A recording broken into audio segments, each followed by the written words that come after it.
पवित्र समाज सेवा नेपाल। यी बालबालिकालाई जन्म दिने आमा बा कहाँ होलान्? कतिका होलान्, कतिका नहोलान् पनि। होलान् भने यो दृश्यमा देखेका पनि होलान्। आफूले कोखमा राखेर जन्माएका यिनलाई टेलिभिजनको दृश्यमा देख्दा तिनको मन कस्तो होला? कोही रोलान्, कोही बलपूर्वक बिर्सन खोज्लान्, तर बिर्सेर दुःख दूर हुँदैन। आफ्नै भन्नेले त्यागे पनि, मेरै रगतको उपज भन्नेले छाडे पनि यो संसारको काख माया शून्य हुँदो रहेनछ। कसैले न कसैले यिनलाई काख थाप्दो रहेछ। कोही आमा भन्नेको काख साँघुरो भएका बेला त्यक्त सन्तानका लागि खेल्न दिने खुला र बृहत काख भएका स्नेही आमाहरू यस जगतमा जन्मेका रहेछन्। दीक्षा चापागाईको काख त्यो बृहत काख हो जहाँ सीमा विहीन सामर्थ्य छ। माया दिन आफैले जन्माएको सन्तान हुनुपर्छ भन्ने छैन।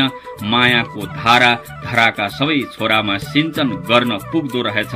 केही आमा केही बाबा आफ्ना सन्तानको सीमा भन्दा माथि उठ्न सक्दैनन्, अलि पर पुग्न पनि सक्दैनन्। पराईको सन्तान भनेपछि देख्न सक्दैनन्, तर केही ममतामयी नारीको छाती धरती जस्तै विशाल हुँदो रहेछ। धरतीले हर सन्तानलाई खान बस्न पुग्ने सम्पदा दिए झैं दीक्षाले यी त्यक्त सन्तानलाई शरण दिएकी छन्, भरण पोषण गरेकी छन्, बासका लागि आश्रम बनाएकी छन्। त्यतिले मात्र जिन्दगी कहाँ भरिन्छ र? उनले मनभरिको माया दिएकी छन्, दिलको दैलामा फूल फुल्ने गरी हर्षको हृदय दिएकी छन्। त्यसैले उनी आमकी आमा हुन्। उनको यो उदार छातीले बृहत अवसर खोज्दै गर्दा उनी ताप्लेजुङको प्राकृत फुलबारीबाट काठमाडौँको मानव फुलबारीमा आइन्। फुलबारीमा फूल फुल्ने मात्र होइन, झर्छन् पनि। उनी तिनै झरेका फूलको सुर्तामा लागिन्। भुइँ झरेर ओइलाएका पुष्पमा पुनः प्राण भर्ने प्रयासमा लागिन् उनी। आफ्नो जिन्दगी र वंशको समेत प्रवाह नगरी आफ्नो निजी जीवनको सानो संसारलाई बिर्सेर तिनै ओइलाएका आत्मजप्रति आफूलाई समर्पित गर्ने अठोट गरिन्। अनि उनले सडकमा छाडिएका बालबालिकालाई माया गर्न थालिन्। माया देखाएर 2 पैसा दिएर मात्र भएन, तिनलाई बास दिन काठमाडौँको वसुन्धरामा आश्रम बनाइन्।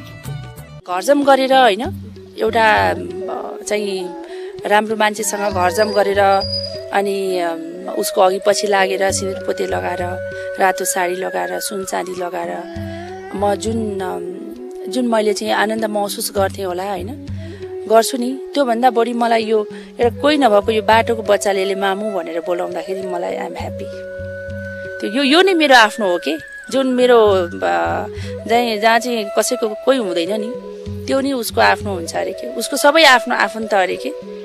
त्यसैले अब यो बाउआमा नभएको जुन चाहिँ अनाथ बच्चाहरू छ तिनीहरू नि मेरा छोराहरू हुन्, तिनीहरू नि मेरा छोरीहरू हुन् होइन। म जे गरिरहेछु म ठिकै गरिरहेछु भन्ने मैले महसुस गरिरहेछु। श्रीमानमै मात्रै जिन्दगी फ्युचर देख्नु हुँदैन। महिलाले चाहिँ एउटा सामाजिक काम पनि गर्न सक्छन्। अनि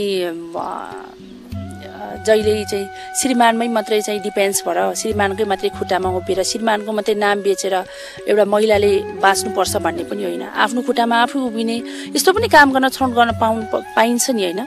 ओत लाग्न छानो चाहियो, हातमुख जोड्न मानो चाहियो, जीव जोगाउन वस्त्र चाहियो, स्वास्थ्य उपचारका लागि खर्च चाहियो।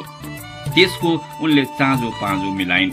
मानिस भौतिक सुविधाले मात्र पूर्ण हुने भ्रूण होइन, उसमा आत्मा हुन्छ। आत्माको पोषण मायाले दिन्छ। त्यागिएका यी शिशुमा सफा सुग्घर कहाँ देख्नु? तिनका फोहोर वस्त्र सफा गर्ने, नुहाइदिने, काखमा खेलाएर खुवाउने, सुताउने, खेल सिकाउने, नाच नचाउने गरेर उनले तिनको आत्मामा आमाको अभाव हुन दिइनन्। उनी आफै जैविक प्राकृतिक रूपमा आमा नबनेको भए पनि उनमा आमाको रसधारा थियो। यी शिशुमाथिको स्नेहले उनको मातृत्व स्वयं खुल्न थाल्यो। उनी एउटी आमा भन्दा माथि उठेर अनेक आमा बनिन्, महान आमा बनिन्, जसरी दुनिया केही महान आमाहरू सम्झिरहन्छ। यी शिशुहरू ठूला भए शिक्षा दीक्षा दिनु छ, विद्यालय पठाउनु छ, उनले त्यो सारा व्यवस्था गरेकी छन्। आश्रममा रहेका 20 जना बालक मध्ये 15 जना विद्यालय जान्छन्। दीक्षा उनीहरूलाई दीक्षा ज्ञान आश्रममै दिन्छन्, तर शिक्षा ज्ञान दिन उनीहरूलाई विद्यालय पठाउँछिन्। वस्त्र पोशाक लगाइदिएर उनीहरूलाई विद्यालय पठाएपछि बालाहरूले हात हल्लाएर बिदा गर्छन्। सेवाको यो उचाइ पर्वत भन्दा अग्लो हुँदो रहेछ। विद्यालयबाट फर्केपछि उनीहरू आश्रममा आफै अध्ययन गर्छन्। साँझ दीक्षा आमाले भोजन गराउँछिन्। भोजनमा उनले अन्नको दाना मात्र खुवाउँदिनन्, भावनाका भुल्का पनि मिसाउँछिन्। भातसँगै भावनाको पोषण पाएका यी बालाहरू दाजु भाइ दिदी बहिनी मिलेर सुत्छन्। कहिलेकाहीँ गीत गाएर रमाउँछन्, नाच्छन्, विगत बिर्सन्छन्, उज्जवल भविष्यको बाटो हेर्छन्। दीक्षाले आफ्नो दिल बालबालिकामा मात्र सीमित गरेकी छैनन्। वृद्ध वृद्धा श्रीमानबाट त्यागिएका बेसहारा महिलालाई पनि आफ्नो दिलको दैलो खोलेर साथ दिएकी छन्। मानवताको सरोवरले कहाँ भिन्नताको आँखा लगाएको छ र? उनी दुखीहरूमाथि त्यसरी नै दुख्छिन्, उनीहरूसँगै रुन्छिन्। काठमाडौँ पशुपतिनाथ क्षेत्र नजिकै समाज कल्याण मन्त्रीको निवास अगाडि एउटी पीडित महिला भेटिइन्। कसैले दया देखाएर केही दाना खान पनि दिए, तर उनको उद्धार कसैले गरेन। त्यहाँ पनि पुगिन् यिनै दीक्षा। यी त्यक्त महिलालाई उनले गरेको सेवा देख्दा सिद्धार्थ गौतमले बाण लागेको हाँसलाई बचाएको याद आउँथ्यो। उनमा ज्ञानको दीप हुनुपर्छ, नत्र यो सेवाका हात कसरी चल्थे। 3 दिनदेखि थाहा पाएको र 3 दिनदेखि थाहा पाएपछि हिजैदेखि म आफ्नो मन्त्रालयमा आफ्नो पिएलाई यो संघ संस्थालाई बोलाएर दुनियाँभरि संघ संस्था छ, कसैलाई यसको जिम्मा लगाएर कम्तीमा यसलाई यसको पुरै डिटेल लिएर यसको घर पुर्याउने या यसलाई व्यवस्थित गर्ने कुरोमा लागौँ भन्ने गर्दा गर्दा अरू कोही संस्था तयार भएनन्। बल्ल चाहिँ यो के परोपकार पवित्र सेवा समाज नेपालले दीक्षा चापागाई जीबाट कुरा हुँदा होइन म आउँछु, म लिएर जान्छु, म आफ्नो संस्थामा राख्छु र यसलाई एउटा मानवताको हिसाबले दिनुपर्ने एउटा अबला महिलालाई बुझेर म यसलाई राखेर सहयोग गर्छु। सेवाका यी त केही प्रतिनिधि घटना मात्र हुन्। उनले आफ्ना कोमल हृदयले यी न्याना हातले कतिलाई साथ दिएकी छन्। एक त ऊ नारी होइन, नारी यसरी बाटामा बेवारिसे अवस्थामा लड्नु भएन। नारी अघि पो बढ्नुपर्छ त होइन। बेवारिसे अवस्थामा यसरी विभत्स अवस्थामा खुला आकाश मुनि बस्नु भएन। नारीको लागि पनि घर हुनु पर्यो। न समाजले हेर्छ महिलालाई, न परिवारले हेर्छ, न समाजले हेर्छ, न आफन्तले हेर्छन्। यस्तो हालतमा हुँदा पनि कसैलाई केही चासोको विषय छैन। यो मलाई एकदमै उनले गरेका सेवा कार्य अनेक छन्, तर सार एउटै छ। मानवता भन्दा माथि अर्को कुनै मानवीय विकास छैन, सामाजिक सभ्यता छैन। उनमा हाम्रा सारा शिक्षा दीक्षाका दर्शन ज्ञानको व्यावहारिक हात छ। हामी वेदव्यासका महान वाक्य परोपकार पुण्याय पापायम परपीडनम भनेर रटेर यज्ञमा जपेर बस्छौं, तर दीक्षा त्यसलाई व्यवहारमा उतारेर देखाउँछिन्। यो सत्कर्म गर्न उनलाई अवश्य पनि सामग्रीको आवश्यकता पर्छ। मनले चिताएर मात्र त्यो चरितार्थ हुँदैन। त्यसलाई कर्मद्वारा मूर्त रूपमा अनुवाद गर्न सरसामग्रीको आवश्यकता पर्छ। यस आश्रमका पछाडि कुनै एनजिओ आइएनजिओ लगायतका संस्थाहरूको साथ लगानी छैन। यो शिशुलाई सौदाबाजी गर्ने संस्था पनि होइन। साँच्चीकै सेवा गर्छु भनेर भन्नेहरूले सेवै गरौँ होइन, यसलाई व्यापार नबनाऊ। व्यापार गरे त विदेश गए भयो, कुनै अरू नै केही बिजनेस व्यापार गरे भयो, पैसा इन्कम हुने त अरू धेरै बाटोहरू छ नि। यस्तो बच्चालाई दिएको तपाईँले यसलाई पकाएर खुवा भनेर दिएको एक बुढा चामल मैले के गर्ने त भन्नु त। यस्तोको नाममा व्यापार गर्ने भनेको त्यो त एकदम त्यो त साह्रै नाजुक हो। मैले कसरी बयान गर्ने त्यसको, म त्यसको एक्सप्लेन गर्नै सक्दिनँ।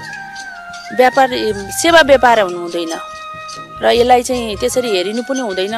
उनी त आफ्नै गोडा खियाएर दैला दैलामा धाएर सहयोगी हात जुटाएर दान दातव्य ल्याएर यिनलाई पालेकी छन्। यिनका आवश्यकता टालेकी छन्। केही दिनेहरू पनि छन्। निस्वार्थ सहयोग गर्ने सज्जन पनि यस समाजमा निमित्यान्न भइसकेका छैनन्। तिनकै योगदानले यी लालावालाको पठन पाठन चलेको छ, दैनिक गर्जो टरेको छ। अझै उनी यी शिशुका लागि सिसा कलम कापी झोला खाने दाल चामल डुकु जुटाउन डुल्ने गरेकी छन्। यिनको यो समर्पणलाई साथ दिने कोही भेटिए त्यो यज्ञ सफल हुनेछ। दिनेलाई पुण्य मिल्छ, पाउनेको आँखामा प्रसन्नता छाउँछ। यही नाता नै वास्तवमा नरको उत्तम नाता हो। दुनिया दानको घमण्ड गर्न प्रचार गर्न अनेक दिएर हिँड्छन्, तर त्यो प्राप्तिले कतिलाई प्रसन्न तुल्यायो ख्याल गर्दैनन्। मूर्तिलाई माना दिन्छन्, मान्छेलाई घृणा गर्छन्। यो मानवता माथिको अपवाद मात्र हो।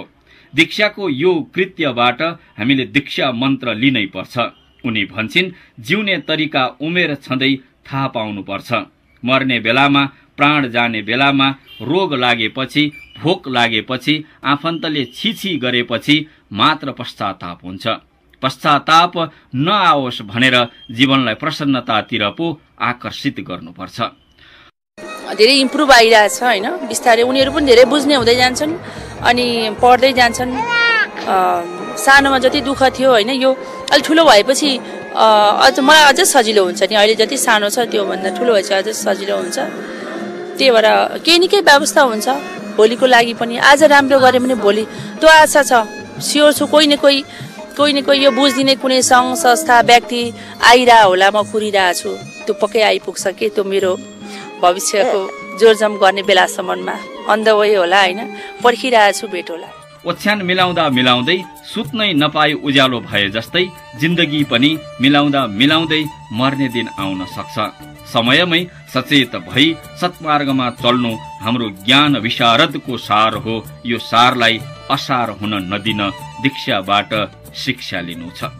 उनी बालाका लागि सहयोगको भावना खोज्छिन्, तर करुणाको क्रन्दन गर्दिनन्। यसलाई कसैले कष्ट भनेर कुरा काट्छन् भने उनी क्रान्तिको ज्योति बनिदिन्छन्। साहसको दियो निभाई निराश हुँदिनन्। यो एउटा उत्थानको सोपान हो, सम्झौताको दोभान होइन।